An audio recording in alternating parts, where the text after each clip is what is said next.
Alrighty, hello everyone, and welcome to my channel. This is an educational channel, and we check into great theories, concepts, and discoveries that could do you some good, could help you to improve your spiritual, mental, and physical health. But you probably don't know about these things because they are difficult. They have been suppressed by the powers that be, and sometimes the subject matter and or the emotional content can be also rather difficult. This is a special segment that we have started in the last 6 weeks. I think this is number 41 or 2, called the Q-tip of the spear. And this is for the cute people out there, especially the diggers, and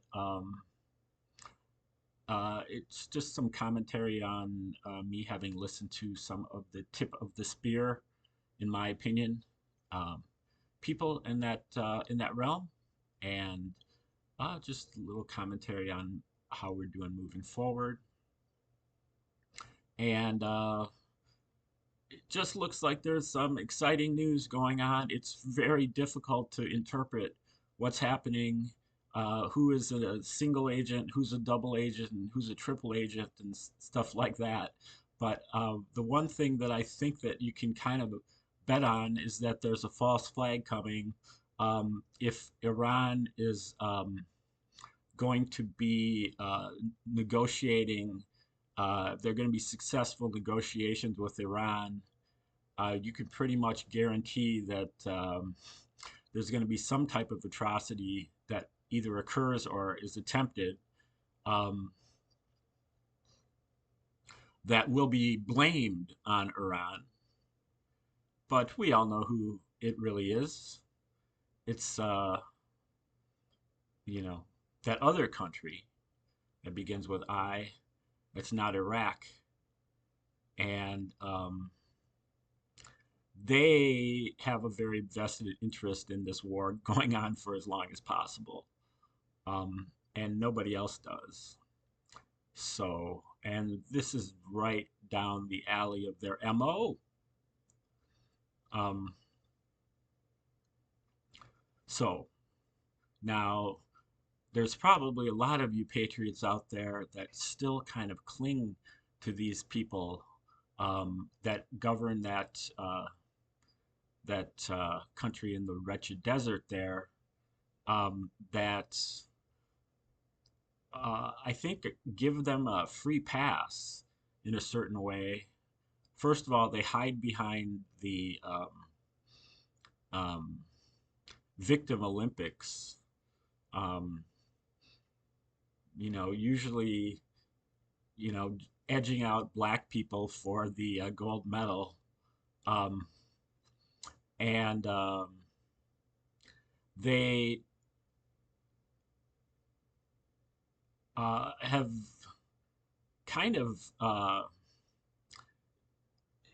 they're getting a free pass, and it's kind of the same, in the same vein as what I was talking about yesterday. I think in a different feature, just with the Christian free pass, that the Christians really don't do their. And I'm not talking about all Christians, I'm just talking about um, the average, or you know a lot of Christians tend to not do their research, and but instead to credit the research that they haven't done. So if they know that there's the research is out there, they don't have to read it. They just assume that it's right if it cuts in their favor. And I think the same is true about that little country over there. Is that they're given a free pass because of a lot of the stuff that's in their book, the first half of your book, or first 3/4 of it, and that really needs to be deconstructed as well. Um, there, that is a travesty because um, while most people think that um, this is like the uh, historical um, first book, it is actually uh, a, kind of a inaccurate copy of the Sumerian, which is thousands of years older, and that Sumerian version was copied by countless other people, like the Assyrians and the Babylonians that lived in the Near East, again, way before the Hebrews. And, there are literally dozens of peoples who have that same story: Adam and Eve, Cain and Abel, the flood, um, going all the way to Abraham, Sodom and Gomorrah, um, Abraham being tested to sacrifice his child.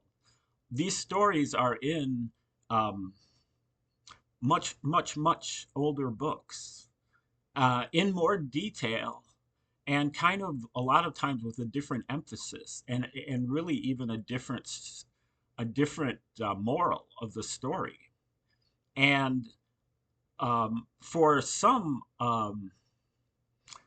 unknown reason, which must have something to do with contortions, um, these older stories are seen as being myths, while the story that's written in your book is seen as being the truth.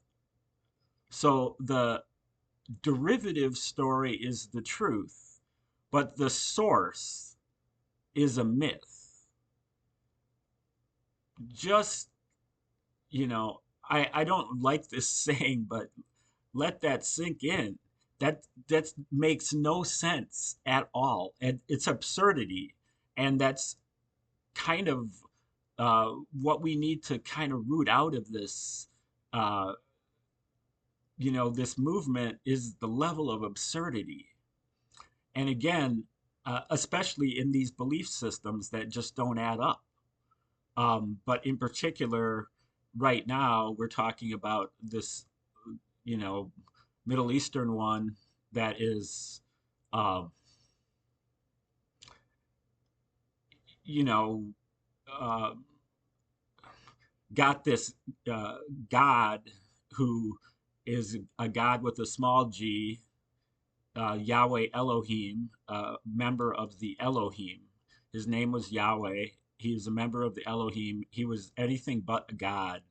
He was just a strong man, quite strong, pretty smart, very powerful, but riddled with every type of personality disorder that you could think of, and evident in his actions.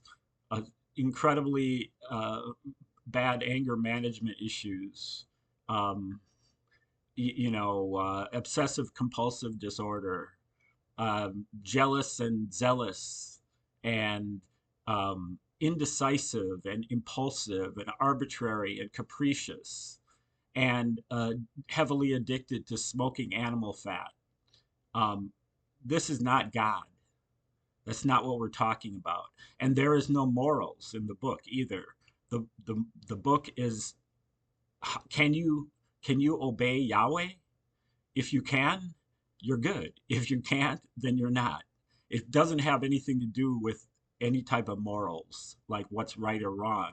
It's just, can you follow Yahweh? And it just so happens that Yahweh, um, you know, uh, prohibits some actions that are usually morally repugnant.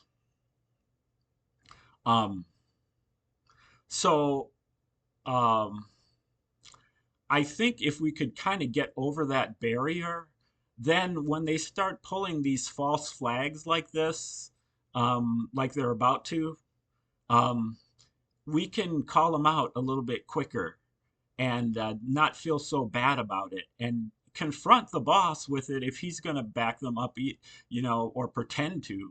I don't really think that he's really, fully sincere in, his backing of them. He's just kind of uh, pushing us to push back. And I'll be talking more about that in a later video today about a different subject. But I guess we'll just leave it there for today. So thanks for tuning in, and like, share, subscribe, comment, contribute. And we'll see you next time on the Q-tip of the spear.